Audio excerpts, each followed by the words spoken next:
Welcome to Igniting Change, Finding Your Fire, a podcast covering all topics health, healing, and spirituality.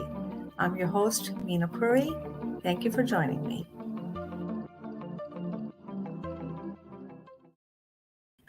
Hello, everyone. Thank you so much for joining me today. So I don't know if this is the new moon energy or what, but I've been trying to figure out this podcast for the last close to half an hour. I am still trying to find my office in my place here, so I changed the locations, the light fell, strange things, and I thought, am I not supposed to record it today? But I had to push through because I want to record it today. So talk about getting your emotions riled up. So there's an element of frustration and curiosity as to, I wonder why. This hardly happens. Usually I come on the podcast, I do my thing, and I get out. It's really not a problem, but today was not like that. So anyway, so here we are. So this episode is very important. It marks also the 70th episode of the new season that I started a couple of years ago. But it's important because we are really starting to have the conversation on things that we have not been able to have a conversation because of lack of understanding. About the non-energetic part of our being, the emotional part of our being. So this episode is about why we must heal our emotions. So on the surface, it seems like, oh, emotions, and it seems fluffy stuff. It seems like, I don't want to talk about them because it's very personal. We don't want to be judged. We don't want to disturb the status quo. But I assure you that it is more than that. Over and over in my practice, I continue to see clients who walk in with physical ailments, the ailments that the doctors cannot find a diagnosis for, or the medication is just not working. It's because the underlying cause of those symptoms is beyond the body, is in their energetic body. So when we are talking about emotions, we're talking about on a bigger perspective. It's not just our emotions, the feeling sense is the energetic, non-physical part of us. And when our feeling sense gets disturbed, the whole energetic field gets disturbed. It diminishes our vitality, it lowers our immunity. And when we leave these emotions unattended for a long time, they manifest in physical form at their last attempt to grab our attention. So when we have physical symptoms, we continue to find or look at the physical body for the cause of physical symptoms with the testing and the diagnosis, and ultimately end up on medications where we have not addressed the root cause of those symptoms. So that's where our emotional health, our emotions come in. If we want to heal wholly, fully, at the root cause, we have to heal the emotions. We have to heal the energy of it. Emotions are energy in motion. So we have to heal the energy. Disease is 100% energetic. We are energetic beings. So in the time when so many of us are waking up, we really want to go into, the awareness of our health. Our mental, physical health is grabbing our attention. And that's where a lot of the inner experiences, the trauma, the unhealed emotions are coming to surface. And we are needing to know what to do with those experiences. We need to know how to navigate those inner experiences, the inner world, so we can move into the higher consciousness, so we can move into better health, live our aspirations, and contribute in creating this new world, the fifth D, the 5D world that we all want to live in. A world which is more based on equality, love, integrity, honesty, And it's the world of higher vibration, but we cannot go into the higher vibration when the past lower vibration experiences are continuously tugging at us. So the truth is, a few things to understand is our parents or caretakers will leave their handprints on us. Whatever our parents did not know to heal, they will pass them on to us. And that gets passed on to us in the name of discipline or criticism in so many circumstances, so many situations that I've seen with my clients, abuse and neglect. It happened. We have to be able to talk about it. So we have to understand that the parent who abuses is an abused child. That's how trauma or the energy gets, it transfers from generation to generation. Talking about it, knowing about it, we can stop passing it on to the future generation, and we can heal it within ourselves. So a few things to understand here, that so this is energy. Energy cannot be created nor destroyed. It can only be transmuted. And just because when we die, our energy doesn't die, it carries on. So that means we bring into this lifetime the energies that we have not healed in the prior lifetime. So the energy, the non-physical part of us, is a continuum. So that's the premises. That's what I'm using to, share this podcast with you. This may not be your belief, then this podcast may not be for you. Um, so, so when the energy gets passed on from our prior lifetimes, our soul designs the experiences, the soul contracts, who our parents are, who we come in contact with. So those energies get played out. From the higher perspective, they get played out, so we can now look at those energies and heal them. But most of us don't know that. And so we keep thinking that we are doomed. We just have really horrible parents, or we just were not lucky that we got born into this family, and we think that we are separate from the rest of the world, that it's only happening to us. The truth is, it's happening more often, and it's more prevalent than we realize. So from the soul perspective, we design those experiences so we can heal them. That's one shift that would be good to make, so we can heal our emotions with ease. We come here to heal. We do not come healed. We are in the human form. We come here to heal so we can continue to evolve our soul. So, which means I have not met, not that my world is so big, but I don't think that there is any human in the world who does not have something to heal. If we were all healed, we would not be here in the human form. We are in the human form. We are on this planet. It's a messy, human, glorious, messy, beautiful, not so beautiful. You can put any name on the experiences that all makes up this human life that we are all experiencing. So in my book, Wake Up and Heal, the 6 Steps to Emotional Freedom, I talk about the 6A technique that we can use to heal our emotions. So I came across that technique at a time when I was searching for answers, and I was lucky enough to find a teacher. I studied with her 2 years. It was not the work of weak of heart. She warned me before going into this, and I said, I don't care, just take me there. I need the answers. So 2 years into studying, we went through all the past lifetimes, and my gosh, I was blown away.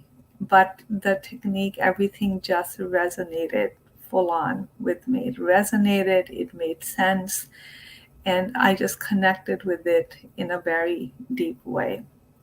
So I started to teach this technique at that time to my students. I think it was 2016. And they were blown away because they had never heard the way I talked about this work. They've never heard it being talked about it this way. And most importantly, they were blown away by how it made them feel. Immediately, they began to feel lighter by using the technique. They began to feel freer, and the healing had started to take place. So this technique is highly, highly powerful. It's not so many times it is important to understand the technique conceptually. We are intellectual beings, so we do need to understand things with our brain, with our mind, but we cannot stop there. That's why talk therapy only goes so far. The truth is, trauma is not a memory. It's actually a memory in the tissues. It's in our body. It's in the tissue. So the healing has to take place within the body, and we cannot talk our way out of feeling something. So we cannot think our way into feeling something that we are not feeling, or to heal our emotions. So this technique really, it happens in the heart. It allows you to go through the experiences only this time, so you can heal the experiences and transmute the energy. So this technique is called the 6A process, and I just did a blog on it. In the description, there will be a link to the full blog that you can go ahead and read. So this podcast, I'm just going to summarize it for you a little bit, because this technique is, I've written a book on it, so it's not possible for me to compact it that much that I can discuss it in 5 minutes. But the blog is a little bit more, so you can at least read about it. But I want to share an opportunity with you after I have summarized it in a few minutes, that you may want to look into. So the technique starts with the awareness. We have heard about how awareness is the key in starting anything, in beginning to even become aware as to what it is that needs attention. So technique goes through the awareness, and in the awareness, I share with my clients many different ways that you can cultivate a deeper level of awareness: journaling, meditating, awakening the senses. And it's really, awareness is about understanding the patterns that our way of being in the world. It begins to show up, and I'm totally floored, and actually I'm pleasantly surprised at, I am teaching here with you in a minute, and how their awareness has deepened just over the past month that they have joined the membership, and even to their own amazement. And we have a group chat that we are sharing. So when I read through that, and their awareness, it just continues to open. They continue to become aware of their own nuances, their own neurosis, their own habit patterns, their own ego structures, and what is coming in the way. And it's just layer after layer after layer. This process can be uncomfortable, but it's a necessary process, right? We can either be uncomfortable for a short period of time, or we'll be uncomfortable without knowing for the rest of our lives, right? We have to take our pick. So the second step in this process is called the acknowledgement. It's really deepening the awareness. It's acknowledging what you know, that you know it. It's not turning a blind eye to it. And all of our resistance that can show up in the form of explanations, or justification, or intellectualization, whatnot, will come in the way. We are confronted with everything that we are feeling on the process from awareness to acknowledgement. Then the third step is the acceptance. That's a big one.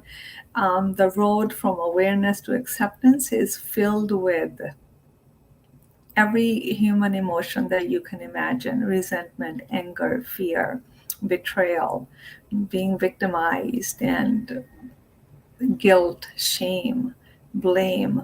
So it's not a magic wand, it's a process, but these are the emotions that we deal with in our inner world from day to day basis, yet we don't know what to do with them, let alone discussing it with anybody else. We are accustomed to stuffing them down. We've been trained to don't cause any waves, don't feel this way, right? It's to say something like don't feel this way doesn't even go together. It's a bit too late. Feelings are not something that you can intellectually control. You feel what you feel. The question is, what are you going to do about it? What are they telling you? And there's so much information. There's so much information in our feelings that when we look into it can really guide us to our inner world. So the feelings, in a way, are the inner compass if we pay attention to that. So the third step, acceptance, is really about opening your heart to all the parts of ourselves that we do not accept. You know, the angry part of yourself, the part of yourself that feels victimized, the part of yourself that feels less than. Um, all of these parts that we talk ourselves out of feeling those things, we push them away, but actually we push them deeper into the psyche, into our subconscious, and they're sitting there waiting. They're actually impeding, they're actually affecting the quality of our life without us even knowing. So it's a pretty it's not a it's an important work to do, because our subconscious operates our life, 90% of it. So we ought to pay attention to as to what is inside it, how do we organize the information in there, and how do we continuously heal it, how do we continuously clean out the subconscious garbage bin. So that's the third step. The fourth step is about appreciation, is finding the silver lining in the clouds, if you will. And it's insisting on finding it, because if we do not ask for why this is happening to me, we miss the point. There's a lot of learning, a lot of expansion takes place when we ask, why am I going through what am I going through? So it's insisting on finding the blessing in the curse. Again, a lot of our ego-based patterns, a lot of our conditioning is going to show up. A lot of resistance is going to show up. So this is the whole process, is to work through all of that layer by layer, so we can remove those layers and we can be free of the pain and the suffering. The fifth step is applying all of these 4 A's. And the sixth step is a big one, is anchoring in love. And because this process, I walk people through, it happens in your heart. Heart is the place of love. Heart is the place of one flow of love. When pain comes, it's ready to know love. When we feel darker emotions, they are on the level of our surface of our awareness. They are ready to know the light, right? What we do when the darker things surface, we push them away. We don't bring them to light. So opening the heart to all the darkness, that's how the darkness is no longer there, because it becomes love. It becomes part of love. So that's the sixth process, the 6A process. This process is powerful. There's nothing beyond it. There's nothing this process does not involve or include. We can work with the process and we can continue to go deep inside the process, as deep as we are willing to go. Even up to today, if there's need be, I will work through the process, because now I'm just accustomed to really going through it in my heart instead of sitting in my head and arguing with myself or talking myself out of feeling what I'm feeling.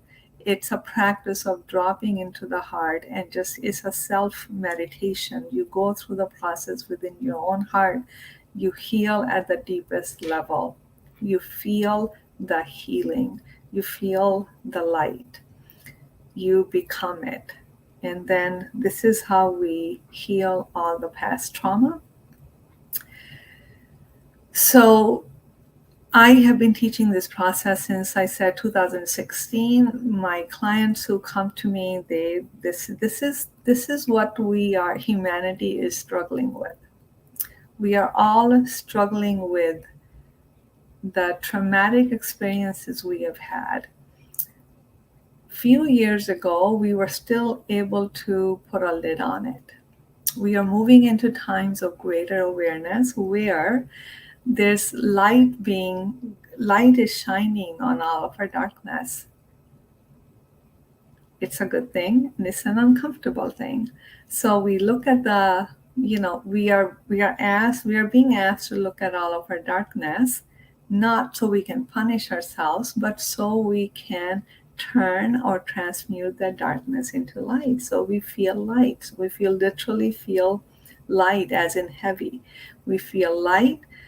We feel that we are light because that's who we are, and we can live our life lightly, joyfully, with curiosity, with sharing our gifts and contributing to the good of humanity all around us. So that's what this technique is about.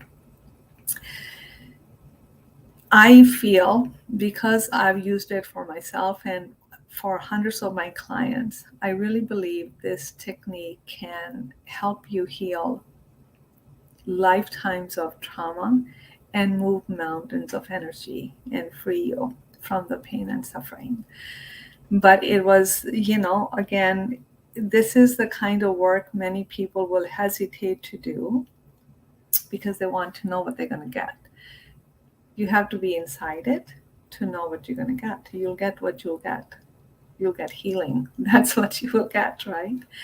Um, so there can be resistance to this type of work because it's not meant for the weak of the heart. You have to be willing to go inside and become who you truly are, love and light. We can say it all we want to say it, but to live it is a whole new ballgame. So many people kind of, teeter on the surface. They can read this and get a little information there and do a little meditation there, but they really don't integrate and become concentrated and go do this work for once and for all. They continue to use the fragmented approach. So this work is very focused. And I've been trying to figure out how do I share this knowledge with people from all over the world and share it in a way that doesn't feel overwhelming, but it allows them their own individual work with the teachings, and I can handhold them at the same time. So for that reason, I created a membership program. It's called the Inner Compass Club. Here you can, become a member, and I create teaching videos. They are the videos have the teachings and the highlights and the things that I want you to learn. There's guided meditations, there's a workbook, there's action steps. And so every month I walk you through a different step, a different concept, and I give all the teaching videos and the workbooks along with it. I've also created a private Facebook community so people are able to share. And I've noticed, I just launched this program not too long ago. So I've noticed the members who are sharing what profound sharing they have, and it's creating a sense of community because then the other person is saying, oh my God, I felt the same way. So they're feeling safe to share this. This sharing in the community creates witness value. We do not heal in isolation. When someone witnesses that and we witness somebody else, it's a huge value in that for someone to know and for someone to see them. So there's a private Facebook community, and I also come on lives to answer their questions. I get emails and people post questions before I go live so I can answer those questions. And so this inner work can be, it can be hugely, hugely complex. And it can be overwhelming. It's where do we begin? That's why I created this membership. So it doesn't matter where you are on your journey. It doesn't matter if you've had a big trauma or a lot of little traumas. It really does not matter. We've all had traumas in our life. The point is, what are we going to do with it, right? How are we going to become whole in spite of or because of the traumas that we have experienced? So you begin as you are, and here you have your own learning portal. You simply have access to all the teaching videos, all the workbook and the meditations and the private Facebook community and the live Q&A. And this is going to continue to expand. So my intention is to handhold you without overwhelming you and giving you a lot of support and the guidance and the tools you need. So the link for that membership is called the Inner Compass Club. If you're interested, it will also be in the description. So this is a little bit of a longer podcast. And I hardly talked about the technique. And because there's so much here, I wrote a book on it, right? This is, I don't know if you've gotten my book, but I recommend if you are looking to heal, this light here, Wake Up and Heal, get a copy of this book.